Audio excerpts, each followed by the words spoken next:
ನಮಸ್ಕಾರ ಸ್ನೇಹಿತರೆ. ಹುಟ್ಟಿದ ಪ್ರತಿಯೊಬ್ಬ ವ್ಯಕ್ತಿಗೂ ಸಾವು ಖಚಿತ. ಇದನ್ನು ಯಾರಿಂದಲೂ ಬದಲಾಯಿಸಲು ಆಗುವುದಿಲ್ಲ. ಪ್ರತಿಯೊಬ್ಬರ ಜೀವನವು ಸಾವಿನಿಂದ ಕೊನೆಗೊಳ್ಳುತ್ತೆ. ಈ ಸಾವು ಹೇಗಿರುತ್ತೆ, ಯಾವಾಗ ಬರುತ್ತೆ ಅಂತ ಯಾರು ಕೂಡ ಈವರೆಗೂ ಊಹಿಸಿಲ್ಲ. ಆದರೆ ಸಾವು ಅನ್ನೋದು ಕರ್ಮಫಲಗಳ ಮೇಲೆ ಅವಲಂಬಿತವಾಗಿದೆ. ನಾವು ನಮ್ಮ ಕೆಟ್ಟ ಹಾಗೂ ಒಳ್ಳೆಯ ಗುಣಗಳ ಆಧಾರದ ಮೇಲೆ ನಮ್ಮ ಸಾವು ಹೀಗಿರುತ್ತೆ ಅಂತ ಯೋಚಿಸ್ತೀವಿ. ಆದರೆ ಜ್ಯೋತಿಷ ಶಾಸ್ತ್ರದ ಪ್ರಕಾರ ನಮ್ಮ ರಾಶಿಯ ಆಧಾರದ ಮೇಲೆ ನಮ್ಮ ಸಾವು ಹೇಗೆ ಸಂಭವಿಸುತ್ತೆ ಎಂಬುದರ ಕುರಿತು ನಾವು ಸ್ವಲ್ಪ ತಿಳಿದುಕೊಳ್ಳಬಹುದು. ಹಾಗಾದರೆ ಇಂದಿನ ವಿಡಿಯೋದಲ್ಲಿ ಕುಂಭರಾಶಿಯವರ ಸಾವು ಹೇಗೆ ಬರುತ್ತೆ, ಅದರ ಜೊತೆಗೆ ಅವರ ಒಳ್ಳೆಯ ಗುಣಗಳೇನು, ಕೆಟ್ಟ ಗುಣಗಳೇನು, ಯಾವ ಗುಣಗಳನ್ನು ಬಿಟ್ಟರೆ ಒಳ್ಳೆಯದಾಗುತ್ತೆ, ಹಾಗೂ ಕುಂಭರಾಶಿಯವರ ಬಗ್ಗೆ ಇನ್ನೂ ಹಲವಾರು ಕುತೂಹಲಕಾರಿ ವಿಷಯಗಳ ಬಗ್ಗೆ ಈ ವಿಡಿಯೋದಲ್ಲಿ ತಿಳಿಯೋಣ. ವಿಡಿಯೋವನ್ನು ಸ್ಕಿಪ್ ಮಾಡದೆ ಕೊನೆಯವರೆಗೂ ನೋಡಿ. ಹಾಗೆ ನೀವಿನ್ನು ನಮ್ಮ ಜ್ಯೋತಿಷ್ಯ ದರ್ಶನ ಚಾನಲ್ಗೆ ಸಬ್ಸ್ಕ್ರೈಬ್ ಆಗಿಲ್ಲ ಅಂದರೆ ಈಗಲೇ ಸಬ್ಸ್ಕ್ರೈಬ್ ಮಾಡಿ. ಹಾಗೆ ಪಕ್ಕದಲ್ಲಿ ಬರೋ ಬೆಲ್ ಐಕಾನನ್ನು ಕ್ಲಿಕ್ ಮಾಡಿ. ನಿಮ್ಮ ಜೀವನದ ಸಕಲ ಸಮಸ್ಯೆಗಳಾದಂತಹ ಸತಿಪತಿ ಕಲಹ, ಪ್ರೀತಿಯಲ್ಲಿ ಮೋಸ, ಭೂಮಿ ವಿಚಾರ, ಕೋರ್ಟ್ ಕೇಸ್, ವ್ಯಾಪಾರ, ಹಣಕಾಸಿನ ತೊಂದರೆ, ಸಾಲಬಾಧೆ, ಸ್ತ್ರೀಯರು, ಗುಪ್ತ ಸಮಸ್ಯೆ, ಹೀಗೆ ಹಲವಾರು ಸಮಸ್ಯೆಗಳಿಗೆ ಶಾಶ್ವತ ಪರಿಹಾರ ಮಾಡಿಕೊಡುತ್ತಾರೆ. ಡಿಸ್ಪ್ಲೇ ಮೇಲೆ ಕಾಣುವ ಗುರುಜಿ ನಂಬರ್ಗೆ ಒಮ್ಮೆ ಕರೆ ಮಾಡಿ. ಮೊದಲನೆಯದಾಗಿ ಕುಂಭರಾಶಿಯವರ ಒಳ್ಳೆಯ ಗುಣಗಳ ಬಗ್ಗೆ ನೋಡೋದಾದರೆ ದೂರದೃಷ್ಟಿಯ ಜೀವಿಗಳು. ಕುಂಭರಾಶಿಯವರು ಸಮಾಜದ ಒಳಿತಿಗಾಗಿ ತಮ್ಮನ್ನು ಮತ್ತು ಜಗತ್ತನ್ನು ಬದಲಾಯಿಸಲು ಬಯಸುವ ಮಾನವತಾವಾದಿಗಳು. ಈ ಭವಿಷ್ಯ ಆಧಾರಿತ ಜನರು ಜಗತ್ತನ್ನು ವಾಸಿಸಲು ಯೋಗ್ಯವಾದ ಸ್ಥಳವನ್ನಾಗಿ ಮಾಡಲು ಬಯಸುತ್ತಾರೆ ಮತ್ತು ಅವರು ಅದನ್ನು ಜೀವನದಲ್ಲಿ ತಮ್ಮ ಧ್ಯೇಯವೆಂದು ನೋಡುತ್ತಾರೆ. ಅವರು ಅತ್ಯಂತ ಪ್ರಗತಿಪರರು. ಅವರ ಕಾರ್ಯಗಳು ಮತ್ತು ಅಭಿಪ್ರಾಯಗಳು ಅವರ ಸಹಾನುಭೂತಿ ಮತ್ತು ನ್ಯಾಯದ ಬಲವಾದ ಪ್ರಜ್ಞೆಯಿಂದ ಮಾರ್ಗದರ್ಶಿಸಲ್ಪಡುತ್ತದೆ. ಅವರ ಸಿದ್ಧಾಂತವು ಪ್ರಕ್ರಿಯೆಯಲ್ಲಿ ಇತರ ಜನರ ಮೇಲೆ ಪ್ರಭಾವ ಬೀರುತ್ತದೆ. ಅದಕ್ಕಾಗಿ ಅವರು ತಮ್ಮ ಸುತ್ತಲೂ ಬೆಂಬಲಿತ ಸ್ನೇಹಿತರು ಮತ್ತು ಕುಟುಂಬವನ್ನು ಹೊಂದಿದ್ದಾರೆ. ಅನಿರೀಕ್ಷಿತ ಸ್ವಭಾವ. ಕುಂಭರಾಶಿಯು ಬದಲಾವಣೆಗೆ ಸಂಬಂಧಿಸಿದೆ, ಆದರೆ ಇದು ಸಾಮಾನ್ಯವಾಗಿ ಅನಿಶ್ಚಿತತೆ ಮತ್ತು ಭಯಕ್ಕೆ ಕಾರಣವಾಗಬಹುದು. ಅವರು ಮಿತಿಗಳನ್ನು ದಾಟಿ ಎಲ್ಲವನ್ನೂ ಮಾಡುತ್ತಾರೆ. ಕುಂಭರಾಶಿಯ ವೈರಾಗ್ಯವು ಅವರು ನಿಮ್ಮ ಬಗ್ಗೆ ಆಸಕ್ತಿ ಹೊಂದಿದ್ದಾರೆ ಅಥವಾ ನೀವು ಅವರನ್ನು ಏಕಾಂಗಿಯಾಗಿ ಬಿಡಲು ಬಯಸುತ್ತೀರಾ ಎನ್ನುವುದನ್ನು ಯೋಚಿಸುವಂತೆ ಮಾಡುತ್ತದೆ. ಇವರು ವ್ಯಕ್ತಿತ್ವ ಸ್ವಭಾವತಃ ಉಗ್ರತೆಯುಳ್ಳವರು.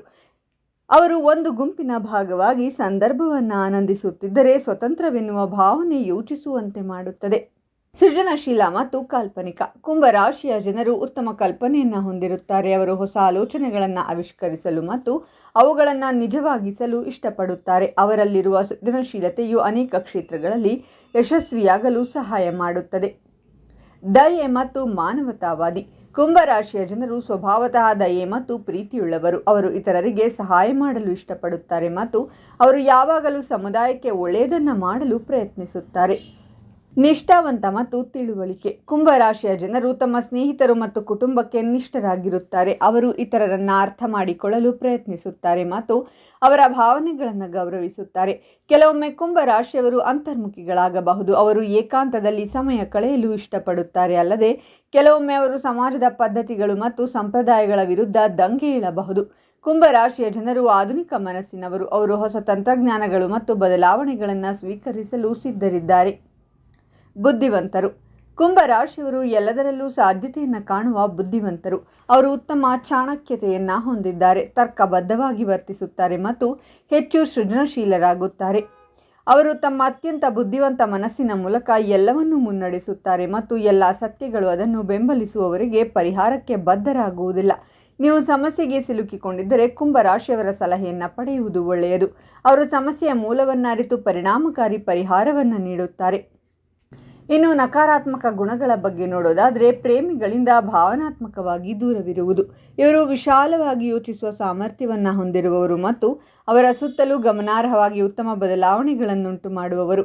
ಆದರೂ ಅವರು ಸಮಾಜವನ್ನು ಬದಲಾಯಿಸುವ ಬಗ್ಗೆ ಹೆಚ್ಚು ಆಸಕ್ತಿ ಹೊಂದುತ್ತಾರೆ ಹೊರತು ಅವರು ತಮ್ಮ ಪ್ರೀತಿ ಪಾತ್ರರನ್ನು ನಿರ್ಲಕ್ಷಿಸುವ ಗುಣವನ್ನು ಹೊಂದಿರುತ್ತಾರೆ. ಹೆಚ್ಚುವರಿಯಾಗಿ ಅವರು ತಮ್ಮ ಪ್ರೀತಿಯ ಸಂಗಾತಿಯಿಂದ ದೂರವಿರಬಹುದು. ಅಧಿಕಾರಕ್ಕೆ ಗೌರವ ನೀಡುವುದಿಲ್ಲ. ಕುಂಭರಾಶಿಯವರು ಹೆಚ್ಚು ಅವಿಧೇಯರಾಗಬಹುದು. ಅವರು ಬಲವಂತವಾಗಿ ಅಥವಾ ಏನನ್ನಾದರೂ ಸಾಧಿಸಲು ಆದೇಶಿಸುತ್ತಾರೆ.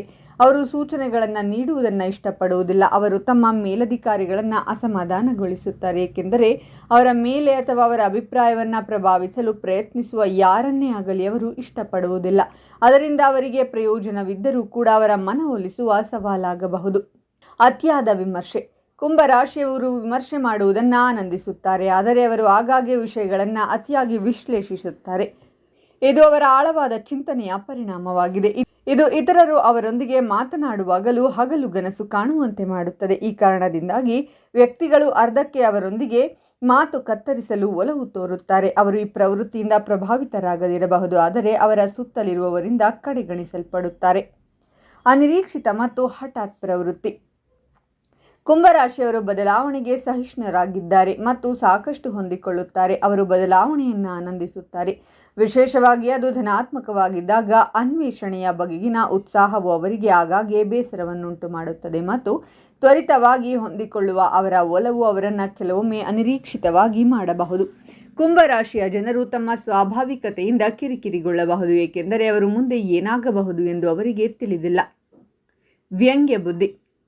ಕುಂಭರಾಶಿಯವರ ಅತ್ಯುತ್ತಮ ಗುಣಗಳು ಬುದ್ಧಿ ಮತ್ತು ಹಾಸ್ಯವನ್ನು ಒಳಗೊಂಡಿವೆ. ಅವರು ಸ್ವಾಭಾವಿಕವಾಗಿ ವ್ಯಂಗ್ಯವಾಡುತ್ತಾರೆ ಮತ್ತು ಅವರ ಕಾಮೆಂಟ್ಗಳು ಯಾರನ್ನಾದರೂ ನೋಯಿಸಬಹುದು ಎಂದು ಅವರು ತಿಳಿಯುವುದಿಲ್ಲ. ಅವರ ಅಸಹ್ಯ ಹಾಸ್ಯಕ್ಕೆ ಒಗ್ಗಿಕೊಂಡಿರುವವರು ಅವರ ವ್ಯಂಗ್ಯವನ್ನು ಆನಂದಿಸುತ್ತಾರೆ, ಆದರೆ ಇತರರು ಅಪರಾಧ ಮಾಡಬಹುದು. ಕುಂಭರಾಶಿಯವರು ಒಳ್ಳೆಯ ಉದ್ದೇಶಗಳನ್ನು ಹೊಂದಿದ್ದರೂ ಅವರ ಗಾಢವಾದ ಹಾಸ್ಯ ಪ್ರಜ್ಞೆಯು ಕೆಲವೊಮ್ಮೆ ಅಜಾಗರೂಕತೆಯಿಂದ ಹಾನಿಯನ್ನುಂಟು ಮಾಡಬಹುದು. ಅವರ ಭಾವನೆಗಳ ಬಗ್ಗೆ ರಹಸ್ಯ. ಕುಂಭರಾಶಿಯವರು ಆಳವಾದ ಭಾವನೆಗಳನ್ನು ಹೊಂದಿದ್ದಾರೆ, ಆದರೆ ಅವರು ತಮ್ಮ ಭಾವನಾತ್ಮಕ ಭಾಗವನ್ನು ಇತರರಿಂದ ರಹಸ್ಯವಾಗಿಡುತ್ತಾರೆ.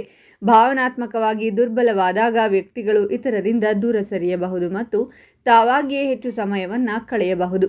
ಅವರನ್ನು ಪ್ರೀತಿಸುವವರು ಮತ್ತು ಅವರಿಗೆ ಸಹಾಯ ಮಾಡಲು ಬಯಸುವವರು ಅವರ ಏಕಾಂತತೆಯ ಅಗತ್ಯದಿಂದ ಹಾನಿಗೊಳಗಾಗಬಹುದು.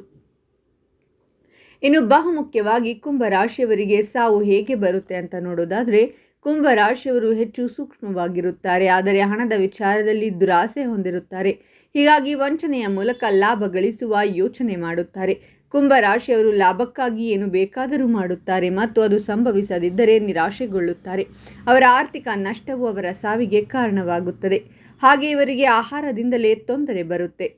ಸಾವೆನ್ನುವುದು ಮೊದಲೇ ಖಚಿತವಾಗಿರುತ್ತೆ. ನಾವು ಜೀವನದಲ್ಲಿ ಒಳ್ಳೆಯ ಕೆಲಸಗಳನ್ನು ಮಾಡಿದರೆ ಸಾವಿಗೆ ಹೆದರುವ ಅವಶ್ಯಕತೆ ಇಲ್ಲ. ಹಾಗಾಗಿ ಮಾಡುವ ಕೆಲಸಗಳನ್ನು ಶ್ರದ್ಧೆ ಭಕ್ತಿಯಿಂದ ಮಾಡೋಣ, ದೇವರು ಕೂಡ ಮೆಚ್ಚುತ್ತಾನೆ.